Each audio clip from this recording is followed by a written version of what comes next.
Hey there, everyone. Scott here again. I'm back this week with a new top 10 list. This one week, I will be talking about the top 10 things that I personally look for in a game. Now, everyone's got different tastes, so it's reasonable if you don't look for the same things that I do in a game.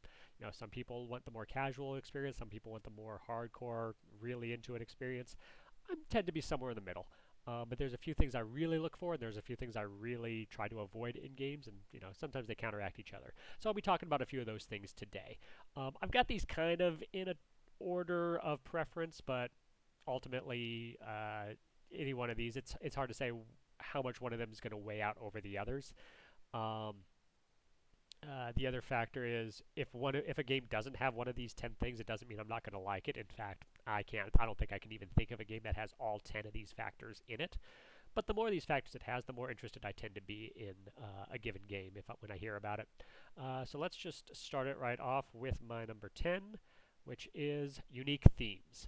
Theming in games is one of the most exciting parts of it. When you tell somebody else that who you're about to teach this game to that it's about some new topic that they hadn't seen in a board game before, that's going to perk an interest. And so when you know, for example, when I first introduced Euphoria, pretty much everyone that I was playing with had played a worker placement game before. But when I say this is set in a dystopian society where your workers can realize they're in a dystopian society and abandon you, all of a sudden they're like, oh, wait, this is a new take on worker placement that I hadn't heard before. This sounds interesting. Let's go for it. And it went over well. There's a lot of games that have come out where it's such a unique theme, you don't see it in anything else. Really, and it's one of the reasons they end up being so successful. A great example of this is last year when Wingspan came out.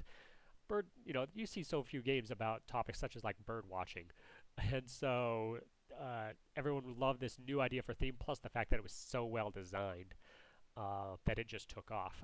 I look at there's a whole lot of fantasy games that take place in fantasy realms, but Abyss takes a whole different approach to a fantasy realm where it's in the depths of the sea with sea fantasy type creatures. Something that you don't see in any other type of game like that. So that was a really unique take on it. There are several topics and themes that get way overused in games. These will be like building a village in the Middle Ages in Europe. Any sort of there's so many railroad games. There's so many Cthulhu themed games. There's some trading in the Mediterranean is another one. Um, and themes that just get so overused, and ultimately, if I hear about another one of these games, I'm like, okay, can we try to look for something new now? So, anyways, unique themes. If I hear something I've never heard before, I'm going to be interested immediately. My number 9 is what I just like to call the diamond in the rough. This is what I would call any game that is very well designed but isn't getting a lot of attention. Couple examples I'll use here. Recently, there was a big, I think they even called it their Diamond in the Rough sale on Miniature Market, where they were selling a bunch of games for really cheap, and I think it was more of them just trying to clear their shelves of games that weren't getting any attention. And so I picked up a few of them on there. One of them was Via Nebula. Now, Via Nebula is actually a pretty high-ranked game by a pretty famous designer, Martin Wallace. But I had never heard of it before. I had never seen it on game shelves. I don't have any friends that had ever mentioned this game before. And so when I heard about this, I was a pick up and deliver game, which I've been interested in pick up and deliver, just haven't found a game that I thought did it well. I'm like, all right, let's look into this one. I picked it up. I haven't had a chance to play it with friends yet, but just reading through the instructions and kind of playing with the pieces a little bit myself, it looks great, and I'm excited to actually get to play that one. Another example, same deal, Miniature Market on their daily sale, maybe about 2 weeks ago, they had a game on sale called The Boldest. I had never heard of it. Came out about 2 years ago. Relatively unheard of designer, unheard of artist for the game, but had beautiful artwork, clever game design. I looked on YouTube, people describing how this game works and reviewing it, what they thought of the game. No negative comments about this game whatsoever. Everyone thought this is a really good game. Never heard of it. It's ranked around 6,000 on Board Game Geek currently, and I thought, how is this that low? I darn near pulled the trigger on buying this game, but I'm like, I just bought like 5 or 6 games during that last sale, and I haven't had a chance to play. I'll wait. But now that one's on my radar. I'd love to try that one out. So yeah, any sort of those games that aren't getting any attention but are still well designed. My third, I've decided to put just one game mechanic, and that is worker placement games. Now, there are a bunch of game mechanics I like. This is the one where if I hear this mechanic over any other mechanic, it's what's most going to get me interested in playing. I have several worker placement games. I've played very few worker placement games that I've disliked. Um, it's such a clever, intuitive mechanic of just trying to gather resources. You're going to send a worker out to gather these resources for you, collecting those resources, turning them into new things so that you can turn them into points to score at the end of the game. It's such a clever idea for games, and so many games have executed this so well and put their own twist on it, as I just talked about with Euphoria, being your workers possibly leaving you. Um, uh, there's just so many great games that use this mechanic, and I love them all. So yeah, that's my one mechanic that I'll talk about during this list. Um, at number 7, I have aesthetics. Now I'll play a game that doesn't look great if it's well designed, and I don't generally have a problem with it. But man, if I see a game that looks beautiful, I'm immediately going to be attracted to it. Games that have amazing artwork, like I've talked about Abyss in my top 50. Even I talked about Abyss is my favorite game for artwork. You can tell they took the extra step in the graphic design and the artwork for it to make it an incredible game. Other games, you look at Santorini. When it was originally designed, I want to say early 2000s, it was just a bunch of blocks that you were just placing. And then when they redesigned it, 12, 13 years later, they redesigned it with beautiful plastic pieces to actually look like the buildings on the island of Santorini. They added the whole god mechanic in there, and it was so beautiful. It has such great table presence that I immediately got interested in that one. The Attack on Titan cooperative game, that one, when you have uh, basically a cardboard statue of a Titan that you were set up in the middle of a table, that's going to draw attention. People are like, ooh, what's going on over here? This looks interesting, and it just all of just those little design choices to make a game look fascinating, that makes a game stand out to me. So I look for games that try to go above and beyond just the standard cardboard cutouts or just the standard, clip art type images for resources and stuff. Yeah, aesthetics is my number 7. At number 6, I have games that have minimized luck. Now, luck has its place in board games. I think that most games you'd be hard pressed to find a game that has zero luck components whatsoever. But if you can minimize how much the luck plays a factor, then I'm fine with it. Couple examples I'll use: the reinforcement die in Small World. At the end of your turn, if you have a couple of your people left to try to attack locations, but not enough to claim a certain location, your last action you can roll that reinforcement die to try to get a little extra boost to be able to take a location. Now it's not going to be a huge swing in the final score. You're going to get one more point out of it. You and one of your opponents might lose a point out of it if you're taking one of their locations. And it's about a 50-50 shot of it actually happening. It could be even less. So I don't feel that that's a huge a huge luck component that's really going to shift the result of a game. Similarly, if a game is themed around luck, like for example Lords of Vegas, I love that game because the whole game is themed around gambling. It makes sense that luck's a component of the game. But the nice thing about Lords of Vegas is you can control the odds. Basically, you're taking actions to push the odds in your favor of a good result. So the fact that luck's a component of that absolutely makes sense. I'm cool with it in that circumstance.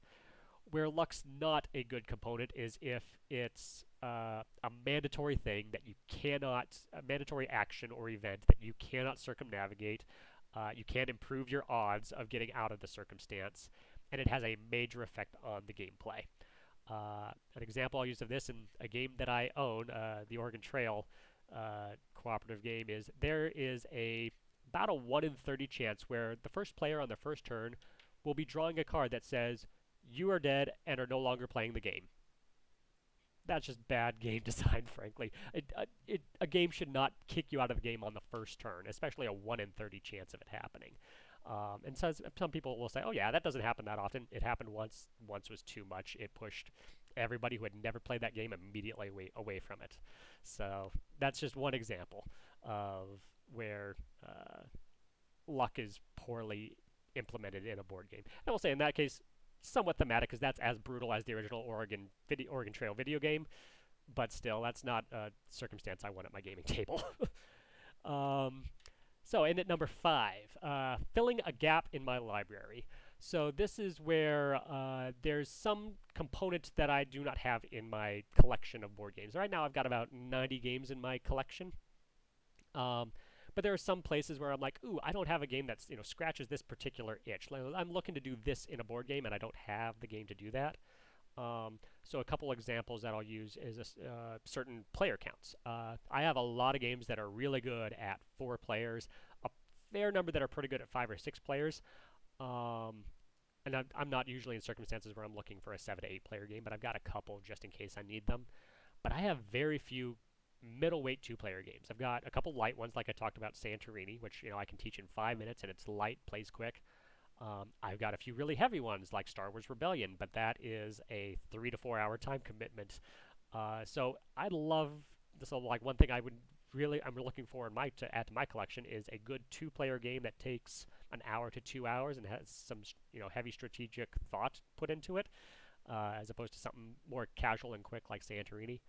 Um, so that's one example. Another example is particular game mechanics. I do not own a single deck building game.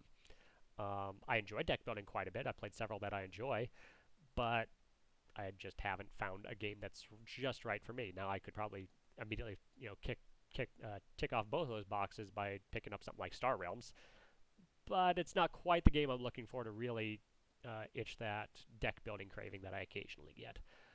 So something along the lines of like Dominion or one of the legendary games, something along those lines. Hardback is another example of one that I've played that I've thoroughly enjoyed.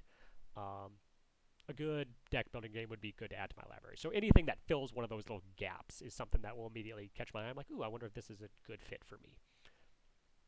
Um, at number 4, I tend to prefer middleweight games. Now, I'm not. That's not to say that I don't enjoy heavy games. I really actually do enjoy heavy games a lot.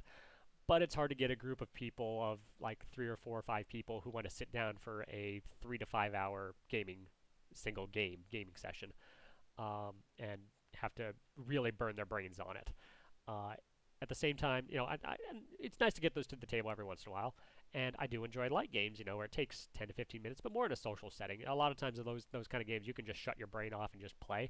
I really enjoy those games where you can just put your head down and think for a good hour to 2 hours or so. You can still be social over it, but at the same time, you are making truly difficult and meaningful decisions in the game to try to maximize your results. So that's kind of where I tend to prefer games, is in that middleweight. Number 3, and this is where we'd probably get in. My top 3 are significantly higher than all the rest, I will say that. My number 3 is streamlined mechanics. When people try to throw every single mechanic into a board game, everything but the kitchen sink, it does a bunch of things, in my opinion, that overall will hurt the game. So a couple of good examples of streamlined mechanics is Splendor. It's so simple. You're just taking 3 gems on your turn. When you have the right gem combinations, you buy a permanent gem. Once you get the right, sets of those permanent gems, you get points from other cards or from the sponsors that come to visit your gem shops. Um, Really simple mechanic. It's just, either taking these gem tokens or cashing them in for cards and or potentially points as well. Uh, really simple, really straightforward.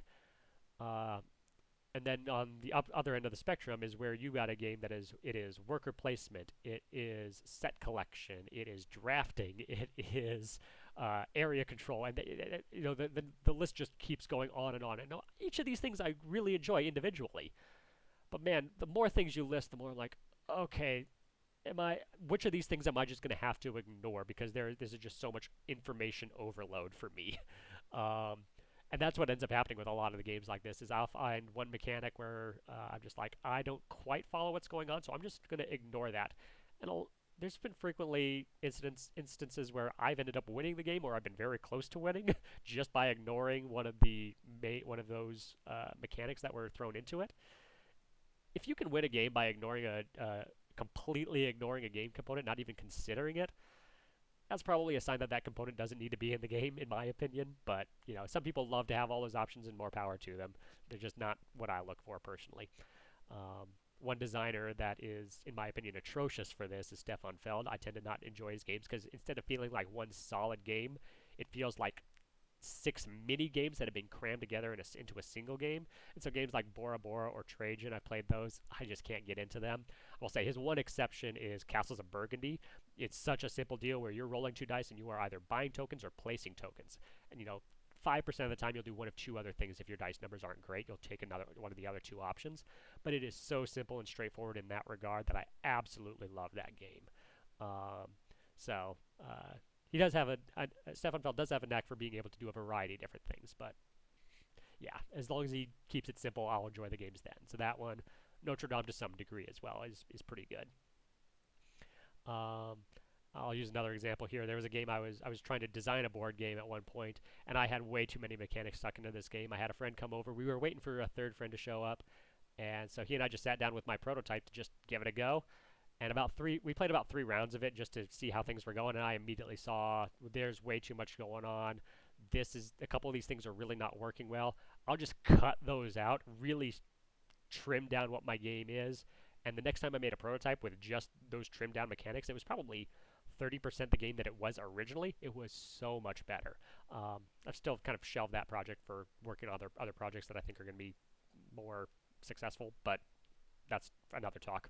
But yeah, so streamlined mechanics I think are a very powerful thing for board games that will really sell it to me. Um, my number two is high replay value. Now I am one of those people who I cannot watch the same movie over and over again. I can't read the same book more than once ever. um, and the same thing happens with board games. If it is the same exact content that I'm being introduced to, I'm just going to get bored of it. And this is particularly tricky with narrative games. 'Cause I love things like RPGs, like D&D, where there's storytelling is a major aspect. But if I'm hearing the exact same story every single time, I'm going to get bored of it. So I've recently got burned on because with the pandemic, I wanted to pick up a good solo game, and everyone had been raving about Seventh Continent. And so I picked it up, and I will say the core game mechanic is brilliant. It is so well implemented in this game of having these cards be your life force, basically. And when you get these, you can get these cards, and they'll give you good powers. But at the same time, the more of them you collect, the the lower your life force gets, and you have to find ways to shuffle those cards back into the deck. Um, so I mean, it's a brilliant mechanic, but I've been working on the first storyline of it, and I've played through it. I played it 3 times. The first time I lost really fast, so I didn't really get in very far into the story. Second time I got a bit further, but not much. That's about when the game clicked for me. My third playthrough went really well. It was a great story. I was thoroughly enjoying myself on it. It was so interesting, so intriguing. I think I got about 3 spaces away from winning the game, and had one check go horribly wrong for me when I pushed the odds to be in my favor about as much as I could have, and I still failed the check. And I won't give any spoilers for people who want to play Seventh Continent, but I'll just say I ended up as far away from where I was as I possibly could have been, and ended up losing the game. And it took me from the time I started that replay of it to that moment. That was about 6 hours of gameplay, not all in one sitting, but over the course of a few days of it set up on my table. And I am not looking forward to repeating those 6 hours again. Um, and I will at some point, because I do want to know how that story ends, and there's 2 more stories in there that I want to play. But as soon as I beat those 3 stories, I'm selling that game, because I know I'm not going to go back and replay one of these stories that I've already beat. And I will say there are minor changes from replay to replay, random events that can happen, but they're pretty few and far between, and you're going to run into the same ones pretty frequently. There aren't that many cards to make it completely different every single time, so it's not quite my style. A similar category in here are, escape rooms are really popular, and subsequently a bunch of escape room games have come out. But these are one-shot deals. You buy the board game, you buy this escape room in a box, basically. You play it once, and you can't play it again because you already know the answers to all the puzzles. Um, and I played one; it was fine. I just would not invest in it personally. I would rather go to an actual escape room experience and spend more money to be immersed in it fully than pay for one of the board games itself. That's just me personally. There are people who absolutely love those, and it is a good cost investment if you don't have the money to actually do an actual escape room. It's a good cheap alternative. So I will say that, but ultimately high replay value is what's powerful for me. A couple good games that do this well, and I will say, instead of just giving all bad examples, I'll give some good examples too. Small World. I've talked about this already once, but in Small World there are 14 races, there are 20 special powers. That is 280 combinations of race/power that you can combine together to make your character, your race, unique in the game. And especially when you got a different player map, depending on how many players you have in a different map for depending on how many players you have in the game. Plus, say you have the Realms expansion, then your map is different every single time you play the game. There's just so much replay value in Small World. That's why I got so sucked into board gaming with this game. Another example is Dead of Winter. It's one of my highest ranked games for a reason. There are 10 double-sided objective cards. There are 34 secret objective cards, 30 survivor cards, 20 crisis cards, 80 crossroads cards for like special events happening on. And these are, the odds of hitting the same combination of these in any given game are so slim that you are going to have a different experience every time you play the game. Um, it's why it's one of my highest rated games. I absolutely love Dead of Winter. Um, and another reason I actually love Dead of Winter is because of my number one thing I look for in a board game, and that is theme-driven mechanics. Um, Now, there are two schools of thought in game design, and different designers take different approaches to this, and sometimes they'll use one or the other.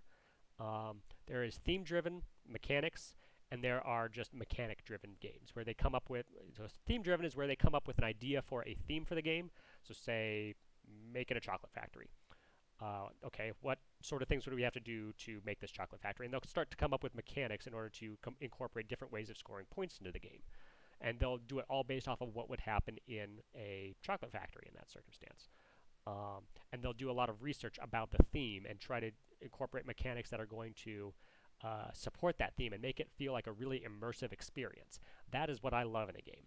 There are other designers who will take the opposite approach and come up with a clever, unique mechanic that no one's really seen in a board game before, and then they'll see how they can incorporate that into ways of scoring points or ways of taking advantage over other players, etc., etc.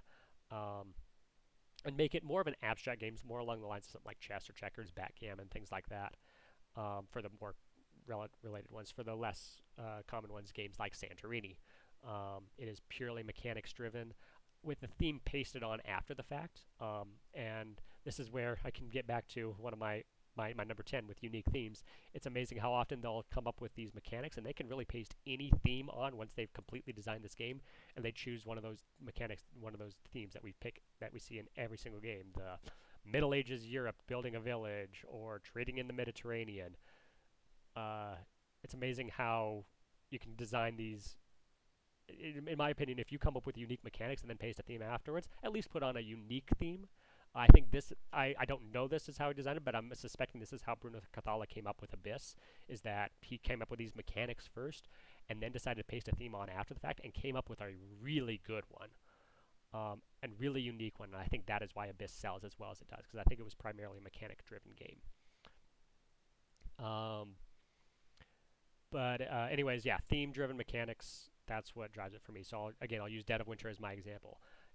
It's a complicated game. It takes me a good half hour to explain the rules to Dead of Winter, but all the rules are so intuitive because they're things that you would do if you were in a zombie apocalypse. There are like 5 actions you can take on your turn. You can that you can spend your dice for. There's a few free actions like moving to a new location, but 5 actions you can take. You can kill a zombie, and and there's rules for that, and it's really straightforward rules. Each character is a little better or worse at killing zombies than another character. There is search for supplies at the different locations you can visit. There is build a barricade. There is clean up the colony. If you've got too much junk in the waste pile, you got to clean up the colony, or your morale is going to drop. What's the fifth one? I'm blanking on what the fifth one is. It's been a while since I played. But yeah, so there's all these mechanics that are very intuitive. It makes sense when you're playing it, and it feels so immersive that you are actually trying to survive this zombie apocalypse in the middle of winter. Um, uh, it's just brilliant game design where you can tell they wanted to make it feel like you're experiencing this circumstance. If you look through my top 10, my top 20 list over the last few videos I've done, you'll see that theme-driven games tend to dominate those my top games. There's only a handful of more mechanic-driven games that tend to be in my top X number. But yeah, so that is my top 10 things I look for in a game. If you have other things you look for in games, let me know in the comments. I like knowing what people tend to enjoy. If you have any questions about some of the things I've talked about, feel free to ask. Or ideas for other videos, let me know, because I'm going to try to continue making these. And I've got ideas for like maybe about 3 more videos right now. So let me know. Have a good week.